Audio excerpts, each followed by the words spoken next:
Hello everybody, my name is John Foubert and I'll be your instructor for the internship course for this summer, and I'm real excited to do this. I do enjoy very much hearing about all the different internship experiences that students have, what they're learning on the job, and having us all discuss that together in an asynchronous online format. I think it's a great format to do it, particularly because so many of you are all over the country doing your internships. So thank you for enrolling in the class, even though I know in all cases you had to, but at any rate, I'm glad you're taking it. So I'm going to talk about expectations for the class because it's my philosophy that students need to know as specifically as possible what's expected from them as they begin a course. And so I want to provide you with those expectations.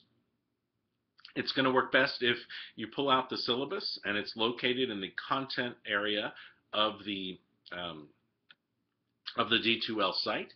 And so pull that sucker out and we will review it together. I'll be reviewing it on my screen, obviously. And heck, you may too. Who knows? So I give you on that syllabus my cell phone number. It's the only number that I use, and so please feel free to use it. I'd ask that you would call during what might be called normal waking hours.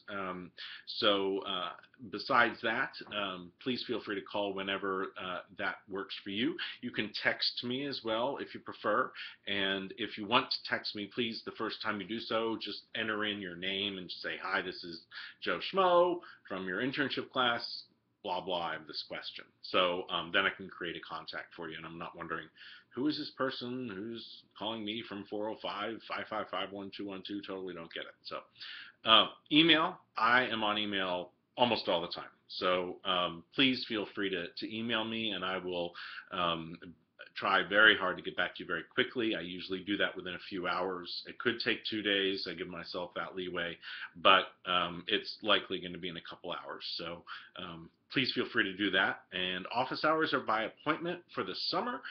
If you want to schedule a time to Skype, which many of you are in different places, that might work for you. I'm great with that. You can certainly schedule a phone appointment if you want to make sure that I'm going to be available. If you do want to meet in person, we can meet in my office in Stillwater or someplace more local to my home in Edmond. So whatever you prefer, happy to accommodate. Obviously, class meetings, it's an asynchronous online course, and so we meet online. So there's no specific time for you to be in a classroom.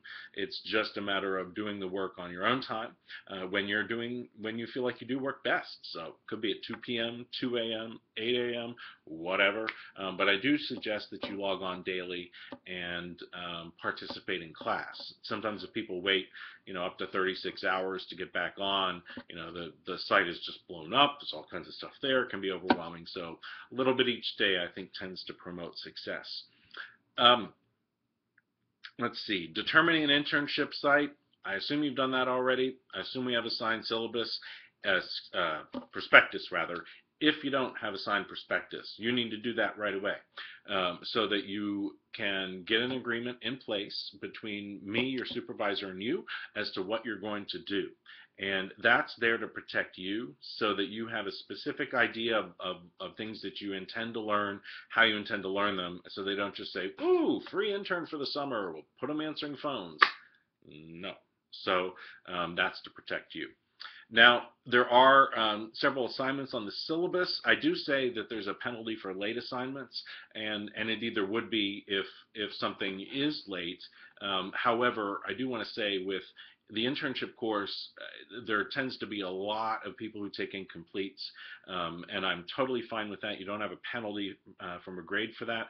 You simply need to tell me when you'll turn it in, and that you can be held to, but I give you up to a year. So that should be enough time, one would think. The course, it officially ends July 2nd. Now, I'd be stunned if anyone finished that, but it could happen. But I just ask that you let me know when you want to finish. The course modules are there on the website. The first one, because the first week's kind of an odd week, starts on the course starts on a Monday, it ends later on a Thursday. So I have the first module, a Monday to Thursday module and then the rest Thursday to Thursday to Thursday to Thursday. So that first Monday, June 8th, is the day when the course will open for comment. You can see the website as of June 1st, and so you can peruse and take a look and that kind of stuff, but you won't be able to comment on anything until June 8th, and the first module will be open. That'll be open until that Thursday at 5 p.m. and then that closes out. It's locked, and then the new one is open for the next week. So, and that's done automatically by D2L. I already have that all set up. So that's how the course goes. I have different things about roles for you and some advice on making comments and such, making sure that they're substantive, detailed, not just oh, me too, I think you're great, or what, I mean, not something just kind of flippant and off the wall there. Discussion board etiquette, I list that.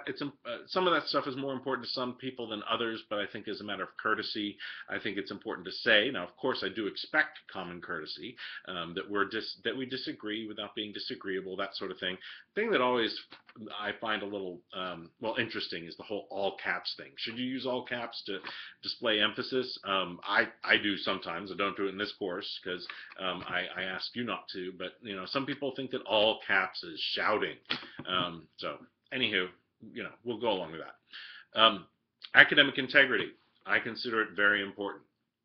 And I would hope that you all would feel like, hey, I can operate with honesty and integrity in this course, and everyone else will, and so everything is on an even playing field.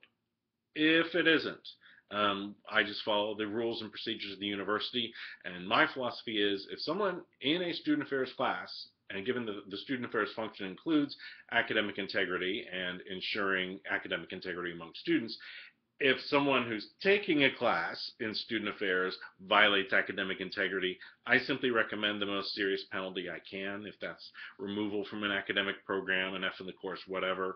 I just like to have that there so everyone can feel comfortable that no one would be that have that bad judgment to risk failing the course or getting kicked out, that kind of stuff.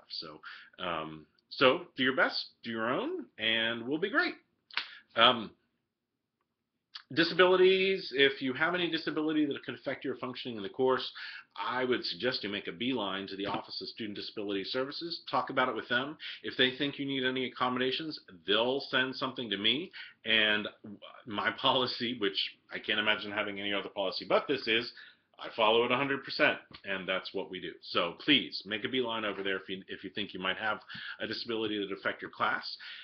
If you have trouble, just anyone, with accessing the online course, D2L, part of it, you're just not sure how to post, create a thread, whatever, call that helpline, email them, whichever. The folks over in the Institute for Teaching and Learning Excellence are excellent at helping. So I hope you'll use that resource if you need it. There are several different assignments for the internship course. Now, most of the work is go to work in your internship and do those hours and do well. But I also make sure we have class participation, that you're writing some reflection papers, and I'll describe those in a second, and you need to let me know when you plan to finish the course, that kind of thing. So first, of course, the internship prospectus required, not graded. Most of you already done that. That's great. If you haven't, get to it, send it to me ASAP, because you can't log any hours towards the 150 for your internship until you have that signed prospectus. So make sure you're on that. With participation in the online class, there are 4 modules that are there, that are weekly modules throughout the course, and so 60 points for each of those. And I give you a sense of what's expected, that you're reading everybody else's posts, and or at least 90% of them, and that you're commenting on the posts of at least 4 other people, those sorts of things. So, and I do strongly recommend that you cite theory and research from your courses that you've taken so far in your responses. So you're making that deliberate effort to integrate theory, research, and practice. And I give you an idea of how I'll assess those, some prototypes there. Another thing for you to do is notify me about when you plan to finish the course. So again, I don't think most of you, if any of you, are really going to finish July 2nd, because usually people go through the summer to do their hours. So if you're finishing by July 2nd, hey, more power to you. Just get it done. Send me everything you need to send me. If not, just let me know, I plan to finish this fall, whatever, that kind of stuff. I will still give you a year to finish, but it's just nice to know when you plan to do that, and I give you 10 points for sending me that email. So easiest 10 points you'll ever have. And then reflection journals. I expect you to do 6 entries. They're at least 2 pages, double spaced each. Go to 3 or 4, that's fine. You really don't need to go to 5 or 10 pages for a single entry. That's kind of excessive. If you're the kind of person who really loves to write, loves to reflect, loves to put that all out there, that's fine. No problem. But I'm just letting you know what I expect is minimum of 2. Some people go to 3. Some people do a little more, but you can certainly fully meet the goals of the assignment when you go over 2, as long as it's a real high quality piece of writing. So over time, I've learned that lots of people wonder initially, what do I write for my reflection journals? So I give you lots of advice on that in the syllabus, about examples that you can give, how to integrate that, some guidelines on how to write those up, and all kinds of possible topics for you to address. So you should have no problem. One thing I would want to make sure that you remember, though, is a couple things, actually. Half of your internship reflections should be done before the 75th hour of your internship, and half of them after, so that we make sure we spread those out. Another is that you can count 18 class hours in your hours that you work of the 150 if you wish. And that's important because at the end of your reflection papers, what I expect to see is a count in the number of hours. So like June 1st, worked from 9 to 3, took an hour lunch break, so I worked 5 hours, and you don't have to say took an hour lunch break, but you know what I mean. So just put those hours in there and make sure they add up to 150. 18 of those can be class hours or not, all up to you. The syllabus also includes a sample reflection paper, just one of the entries of one. So that'll give you an idea there. I give you some prototypes for how I'll assess those. Performance on the internship site, obviously most critical part of this, and you're expected to do your very best and to, be professional, on time, do your work, do it well, that kind of stuff. So I do ask your internship supervisor to recommend a grade. About 90% of the time I go with that recommendation, but there are times when I don't.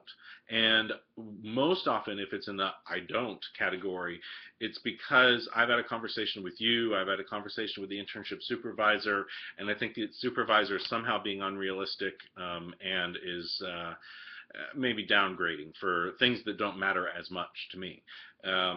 There are also, it could be the flip side. You could have a supervisor who lets you get away with murder, basically. No, horrible example, who lets you get away with doing almost anything. They required very little, and they're like, oh, well, I think they need an A because I like them. Seriously? So I leave myself wiggle room there. And you'll see some prototypes of how I would assess that. You also will see on the syllabus the different modules. I actually make those visible as of June 1st, so you can see them all. You just can't comment until that individual week when it comes up. So they'll be locked so that you can only comment during an individual week and then go on to the next one as time goes by. The prospectus, it's on your syllabus. If you haven't used that yet, make sure you do. And there's the internship final report. That's in addition to your reflection papers and your count of hours. That final report, it should take you 10 minutes to do. It's whether your experience was valuable or not, what could have been done differently, that sort of thing. And then importantly, the evaluation for your supervisor to do, and they should email me that as an attachment. So, and if you want a grade during the semester, during the summer, you need to send that to me by July 2nd at 5, and I mean everything. And your supervisor send the evaluation. Otherwise, just let me know when you plan to get that in. I'll work with you and make sure you give that evaluation to your supervisor, and you can give that to them as you finish your internship, even if you plan to take longer to do your journals and send those to me later. Just indicate when, and I give you a year to do it, but certainly do it. Most people finish that in less than a year. So So that's really about it. One of the reasons why I'm really glad you're taking this course and that we have it in our curriculum is it's really our intentional way of combining research theory and practice. And it's a time when I hope you learn a lot. I know that in my own internship experiences, I learned a lot. I still look to those as some of the greatest parts of my graduate education, and I know you'll have a great time as well. So thanks for taking the course. I look forward to hearing more about your experiences.